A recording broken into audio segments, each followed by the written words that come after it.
Hello, আমি অঙ্কিতা। আজকে তোমাদের সাথে হয়তো ভেবেছিলাম কিছু মেকআপ বা স্কিন কেয়ার এই ধরনের কিছু শেয়ার করব,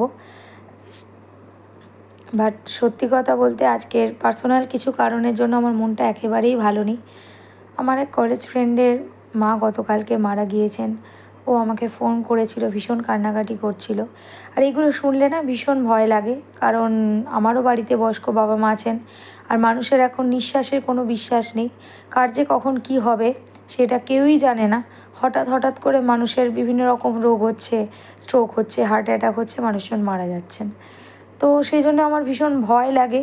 আর আজকের মনটাও সেই জন্য খুব খারাপ, তাই সাজগোজের ভিডিও আর করার ইচ্ছে হলো না। তা আমার ছোটোবেলার একটা প্যাশান ছিল আবৃত্তি শোনা, আবৃত্তি করা। সেটাই ভাবলাম যে করি। ছোটোবেলায় তো মোবাইল ফোন ছিল না, তখন আবৃত্তি শুনতাম, রেডিওতে যে প্রোগ্রাম হতো বাপিকে বলে রাখতাম, তখন শুনতাম। আর যেহেতু মধ্যবিত্ত পরিবার, সেইভাবে শেখারও সুযোগ কোনো দিন হয়নি। বাট বড় হওয়ার পর আমার কম্পিউটার স্যার শ্রী পার্থ ভট্টাচার্য মহাশয় আমাকে অনেক অনুপ্রাণিত করতেন আমি যাতে আবৃত্তি করি। ওনার স্কুল আছে, উনি ফাংশন করেন প্রত্যেক বছর। তা ওনার যে স্কুলের যে বাৎসরিক প্রোগ্রাম হয় সেখানে আমাকে আবৃত্তি করার জন্য বলতেন, আমি করতামও। তো এই কবিতাটাও আমি এরকমই একটা বাৎসরিক যে অনুষ্ঠান হয় সেখানে আমি আবৃত্তি করেছিলাম। তো অনেক দিন পরে আজ যখন জীবন মৃত্যু, আলো অন্ধকার এই কথাগুলো প্রচণ্ড মনে পড়ছিল, তখন আমি এই কবিতাটা শুনছিলাম। ইউটিউবে তো এখন অনেক কিছু আছে, আবার আমার আগেও আমার করা আবৃত্তিটা আমার ল্যাপটপে রয়েছে, তো সেখান থেকে শুনছিলাম। তা ভাবলাম যে তোমাদের সাথে আজকের এটাই শেয়ার করি। প্রথমে ভেবেছিলাম কিছু শেয়ার করব না, তারপরে ভাবলাম যে তোমরা তো আমার বন্ধু হও সবাই, তো দুঃখ করে তো কিছু লাভ নেই, কিন্তু তাও মনের কথাটা শেয়ার করলে মনটা কিছুটা ভালো থাকে, কিছুটা হালকা হয়। তো সেই জন্যেই আমি যে কবিতাটা শুনছিলাম বা মনে মনে বলছিলাম, সেটাই ভাবলাম তোমাদের সামনে বলি। বারবার বলে দিচ্ছি, আমি কিন্তু কোনো দিন কোথাও শিখিনি, ইচ্ছা হয় তাই বলি।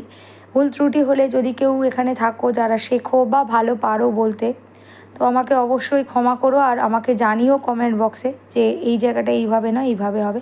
আর ভালো লাগলেও অবশ্যই অ্যাপ্রিসিয়েট করো, লাইক করো, কমেন্ট করো, আর সাবস্ক্রাইব করে দিও চ্যানেলটাকে, এটাই বলবো। তো কবিতাটার নাম রবীন্দ্রনাথ ঠাকুরের জ্যোতি। এই জ্যোতি কবিতাটি অ্যাকচুয়ালি গীতালি কাব্যগ্রন্থে প্রথম নামবিহীনভাবে প্রকাশিত হয়েছিল।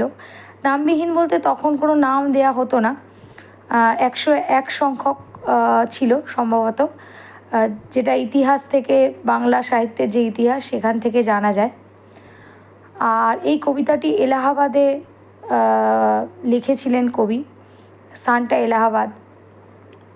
এবং পরবর্তীকালে এই কবিতাটি সঞ্চয়িতা যে কবিতার বই আছে কবির, সেখানেও প্রকাশ পেয়েছিল। আর গীতবিতানেও পরবর্তীকালে পূজা পর্যায়ে যে বিবিধ অংশ আছে সেখানেও প্রকাশ পায়। এছাড়াও গুরু নাটকেও প্রকাশিত হয়েছিল। তো এই কবিতাটা সত্যি আমার খুব প্রিয়, খুব ভালো লাগে। তোমরা হয়তো অনেকেই জানো। রবীন্দ্রনাথ সবসময় আমাদেরকে পথ দেখিয়েছেন তার কবিতার মাধ্যমে, তার সমস্ত ছোট গল্পের মাধ্যমে বা তার সমস্ত গানের মাধ্যমে, কিভাবে আমরা অন্ধকার থেকে আলোর পথে আসব। কবি নিজেও তার জীবনে অনেক দিনই ছিল যখন অন্ধকারে ডুবে যেতেন, মানসিকভাবে অনেক আঘাত পেয়েছেন, কিন্তু তাও মানুষ হিসাবে আমাদের যেটা ধর্ম সেখান থেকে বেরিয়ে আসতে হবে, এসে আলো খুঁজতে হবে, খুঁজতে হবে জ্যোতি। আমাদেরকে ভালো থাকতে হবে, এটাই মনুষ্য জীবনের ধর্ম। যা কিছুই হয়ে যাক না কেন, মৃত্যু মানুষকে হয়তো শেষ করে দেয়, আমাদের যে নশ্বর দেহ সেটা নষ্ট হয়ে যায়, কিন্তু যেটা আমাদের আত্মা, পরমাত্মা ঠিকই থেকে যায়, আমি এটা বিশ্বাস করি। তো সেই রকমভাবেই আজকের একটি কবিতা আমি তোমাদের সামনে বলে শোনাবো। কবিতার নাম আগেই বললাম, কবিতাটির নাম জ্যোতি। তোমরা জানিও কেমন লাগলো। ভেঙেছ দুয়ার, এসেছ জ্যোতির্ময়, তোমারই হোক জয়। তিমির বিদার উদার অভ্যুদয়, তোমারই হোক জয়।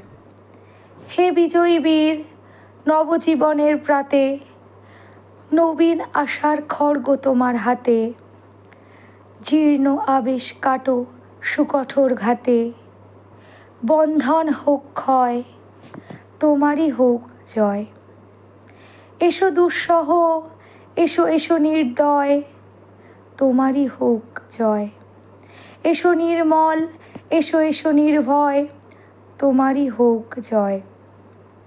প্রভাত সূর্য এসেছ রুদ্র সাজে, দুঃখের পথে তোমারই তুর্য বাজে, অরুণ বহ্নি জ্বালাও চিত্ত মাঝে, মৃত্যুর হোক লয়, তোমারই হোক জয়, তোমারই হোক জয়। সবাই জানিও কেমন লাগলো। আজকের মতন টাটা, বাই, গুড নাইট।